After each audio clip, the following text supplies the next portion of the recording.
दोस्तों नमस्कार। आपने हिंदुस्तान में एक सबसे खूबसूरत इमारत है ताजमहल, उसके बारे में आपने सुना होगा। ताजमहल बनाने में करीब 20 करोड़ का खर्चा आया था और वो ताजमहल बनाया था भारत के एक बादशाह ने अपनी पत्नी की याद में। इसीलिए उनको ये कहा जाता है वो एक प्यार की निशानी। उसी से इंस्पायर होकर आजकल जो अपने आप को दिल्ली का राजा बोलते हैं, उन्होंने भी अपना एक शीश महल बनवाया। आपको पता है वो शीश महल कौन सा है? शायद अगर आपको नहीं पता हो तो उसके रहस्यों के ऊपर कुछ जो खास बातें हैं वो मैं आपके सामने रखना चाहता हूं।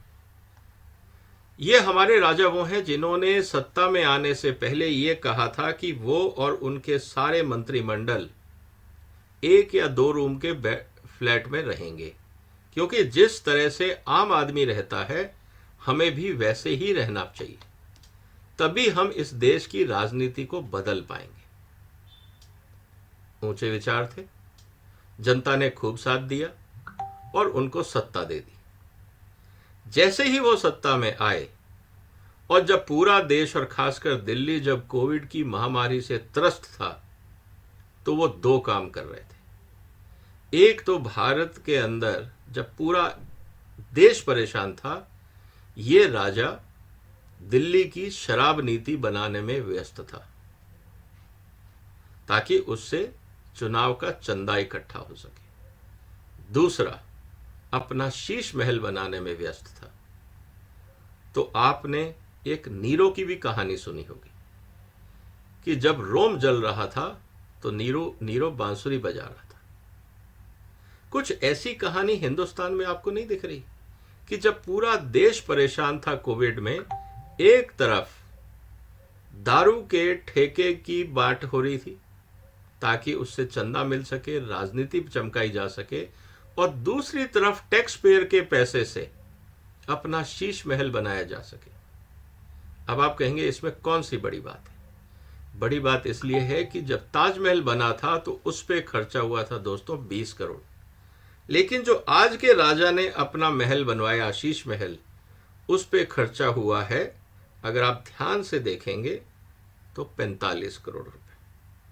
आपको मैं उसकी खास बातें कुछ बता देता हूं ताकि आपको ये पता रहे कि आज की दुनिया में भी अगर आपके शौक हैं और आपके पास फ्री का पैसा है तो आप उसको कैसे बर्बाद कर सकते हैं। आज के राजा जो अपने आप को आम आदमी बोलते हैं, उन्होंने इंटीरियर डेकोरेशन में, आर्टिस्टिक इंटीरियर डेकोरेशन में करीब 11 करोड़ रुपए खर्च किए। ध्यान रखिएगा, 11 करोड़ रुपए। आपके घर की कीमत कितनी है? आप कहीं भी रहते होंगे, आपके घर की कीमत कितनी है? और इस आर्टिस्टिक डेकोरेशन को बनाने, संभालने और सिखाने के लिए या बताने के लिए जो आर्किटेक्ट रखा, उसकी फीस भी 1 करोड़ से ज्यादा थी। दूसरी बात, सिर्फ ये इंटीरियर की बात नहीं थी, बिजली की फिटिंग्स के ऊपर करीब 2 करोड़ 60 लाख रुपए के आसपास खर्च हुआ। अब आप समझिए कि कितने बिजली के बिल आएंगे। पहली बात तो ये इतनी फिटिंग करी क्या होगी, और जब किसी ने 2 करोड़ 60 लाख रुपए की बिजली की फिटिंग करी है और वो इंसान उस घर में रह रहा है, तो ये तो आप मान के चलोगे कि वो 2 ट्यूबलाइट या 3 ट्यूबलाइट जला के तो रहेगा नहीं। उस घर में कम से कम एक ही बार में 50-100 लाइटें तो जलती होंगी। उस बिल पे जो खर्चा आता होगा, बिजली का जो खर्चा आता होगा, वो कौन देता है? वो भी इस देश की जनता देती है, आप और हम देते हैं।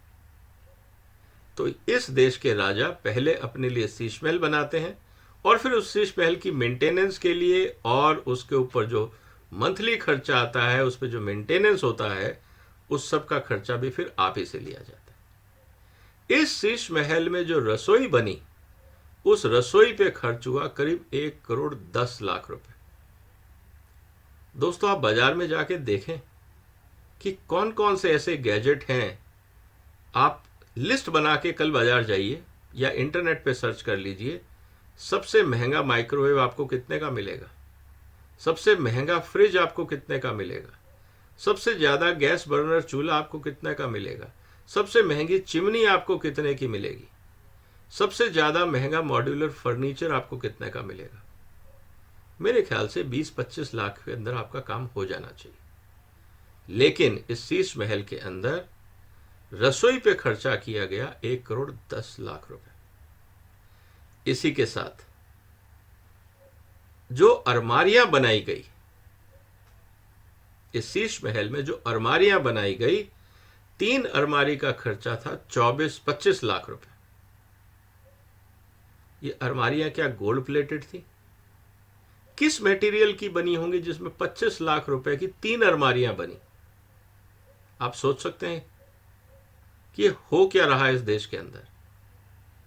ये तो राजा ने अपने कमरे में बनवाई, उसी राजा ने अपने माता पिता के लिए 3 अलमारियां बनवाई, उसकी लागत थी करीब 12 लाख रुपए।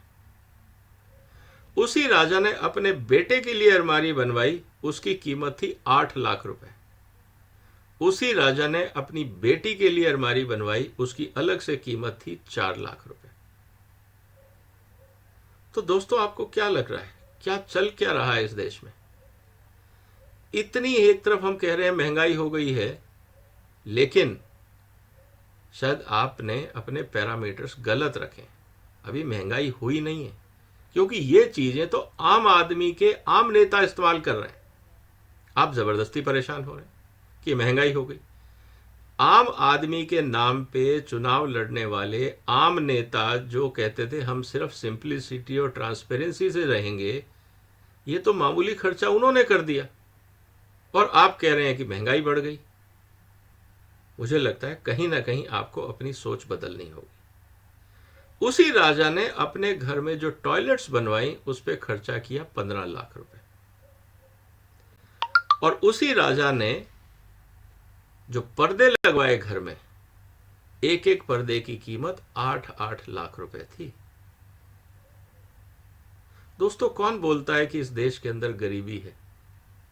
जब आम आदमी का प्रतिनिधित्व करने वाले लोग, आम आदमी का रिप्रेजेंटेशन करने वाले लोग, आम आदमी के नाम पे कस्में खाने वाले लोग, आम आदमी के नाम पे अपने बच्चों की कस्में खाने वाले लोग, और ये कसम खाते रहे कि हम कुछ भी ऐसा नहीं करेंगे जिससे जनता पे बोझ पड़े, तो जनता पे तो 45 करोड़ का तो कोई बोझ हुआ ही नहीं। आपको क्या लगता है कि ये शीश महल के रहस्य, इसका इन्वेस्टिगेशन होना चाहिए या नहीं? पहली बात। अब आते हैं कुछ और मुद्दों पे। क्या ये सारा पैसा जो 45 करोड़ रुपए लगा, कहीं ऐसा तो नहीं कि जो इस बंगले के नाम पे खरीदारी हुई, ऐसा यहां से माल डाइवर्ट करके कहीं और चला गया हो? ऐसा भी हो सकता है। आपको पता है ये तरीके कि लोग किस तरह से सरकारी काम के ऊपर चीजें मंगवाते हैं और मटेरियल को कहीं और शिफ्ट कर देते हैं। क्या इस बात की जांच नहीं होनी चाहिए कि ये 45 करोड़ की जो मटेरियल लगाने की हम बात कर रहे हैं, इसका एक ऑडिट होना चाहिए कि वास्तव में जो 45 करोड़ रुपए या 45 करोड़ रुपए की जो हम बात कर रहे हैं, क्या वास्तव में ये लकड़ी इतने की थी? क्या वास्तव में इलेक्ट्रिकल फिटिंग इतने की थी? क्या वास्तव में जो मार्बलिंग हुआ है वो इतने का था? अगर नहीं था तो उसके 2 कारण हैं। पहला, क्या ये इन्फ्लेटेड बिलिंग थी? इसका मतलब उन लोगों को कहा गया होगा कि आप माल सप्लाई करें, इन्फ्लेटेड बिल करें और ऊपर का पैसा कमीशन के रूप में किसी और आदमी को दे दिया जाए। क्या इसकी जांच नहीं होनी चाहिए? पहली बात। दूसरा, ऐसा तो नहीं है कि यहां के नाम पे तो बिलिंग हुई लेकिन एक ऐसा ही शीश महल कहीं और बन गया हो? क्योंकि हो सकता है कि ये तो सबको पता है कि सत्ता हमेशा रहनी नहीं, और जब सत्ता हमेशा नहीं रहेगी तो कहीं और जाके तो रहना पड़ेगा। तो तब कहाँ रहेंगे? क्योंकि आदतें जब बिगड़ चुकी होंगी तो आप 2 कमरे के घर में तो रह नहीं सकते, तो वो घर बना कैसे होगा? कहीं उसकी तैयारी तो नहीं थी। तो मुझे लगता है ये एक जांच का विषय है। ये पता करना, इसका एक ऑडिट होना चाहिए जिसको मैं फॉरेंसिक ऑडिट बोलता हूं, कि सारे बिल मंगवाए जाएं, सारे बाजार में जो भी मॉडल है उनके मार्केट रेट तय किए जाएं, कितना मटेरियल लगा, इंजीनियर्स की एक टीम बना के उसको चेक किया जाए और एक उसका ऑडिटिंग किया जाए। तो ये पता लगेगा कि जो 45 करोड़ की बात हो रही है, क्या वास्तव में ये 45 करोड़ है या कम है। और अगर बिल 45 करोड़ के हैं और मटेरियल कम लगा है तो इसके दो ही कारण हो सकते हैं। या तो यहां के नाम पे मटेरियल की बुकिंग हुई है और उसको कहीं और भेजा गया है, इसके ऊपर एक सीबीआई इंक्वायरी बन सकती है।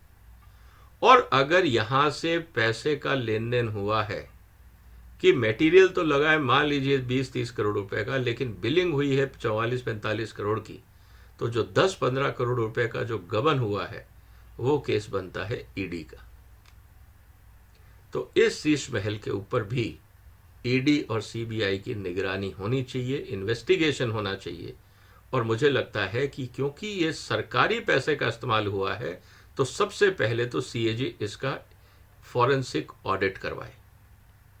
और जब फॉरेंसिक ऑडिट होगा तो उसमें जो चीजें सामने आएंगी उस बेस पे हम आगे किस तरह का इन्वेस्टिगेशन होना चाहिए उसकी चर्चा कर सकते हैं। तो दोस्तों, इस देश में अपने आप को जिन्होंने विधानसभा में खड़े होकर ये बोला कि हम दिल्ली के राजा हैं, उन्होंने अपने कथन को अपनी करनी से साबित कर दिया कि हम वास्तव में राजा हैं और हम टैक्स पेयर के पैसे से जनता को चूस के हम अपना शीश महल बनवाएंगे और देखते हैं कि इस देश की जनता हमारा क्या बिगाड़ सकती है। यही होता है जब किसी को इतनी बड़ी गलतफहमी हो जाती है कि वो राजा है।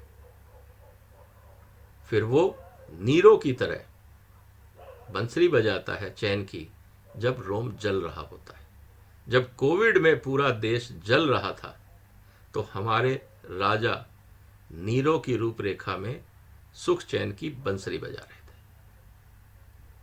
अब जनता को सोचना है कि क्या ऐसे नीरो चाहिए, ऐसे राजा चाहिए जो आपके और हमारे टैक्स पेयर से पैसे जो हम टैक्स के रूप में देते हैं, इससे अपने लिए आलीशान घर बनाएं, गरीब आदमियों को रैन बसेरा के नाम पे एक कंटेनर में शेल्टर डाल दें और कहें कि हमने वर्ल्ड क्लास सुविधाएं बना दी, और अपने लिए वर्ल्ड क्लास सुविधाएं बनाएं और उसको बोलें ये तो एक आम आदमी का घर है।